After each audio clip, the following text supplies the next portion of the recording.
Sahabat Kompas.com, Apple baru saja menekan perjanjian investasi terbaru dengan Indonesia loh.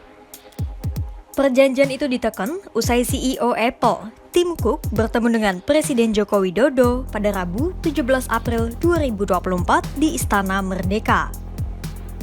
Dalam perjanjian itu, Apple direncanakan akan membangun infrastruktur pendidikan atau Apple Developer Academy yang keempat di Bali. Dengan adanya tambahan satu Apple Developer Academy, maka nilai investasi Apple di Indonesia saat ini sekitar 1,6 triliun rupiah.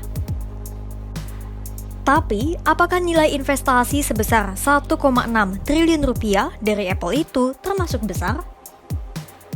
Nah, ternyata kalau dibandingkan dengan Vietnam, nilai investasi Apple di Indonesia sangat kecil dan berbanding jauh.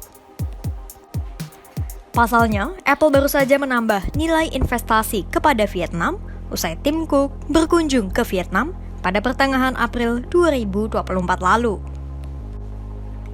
Dengan tambahan itu, maka Apple sudah menggelontorkan investasi dengan total sekitar 400 triliun dong Vietnam atau setara dengan 255 triliun rupiah. Perbedaan nilai investasi itu bukan tanpa alasan. Sebab Vietnam sudah menjadi pusat manufaktur utama perusahaan Apple.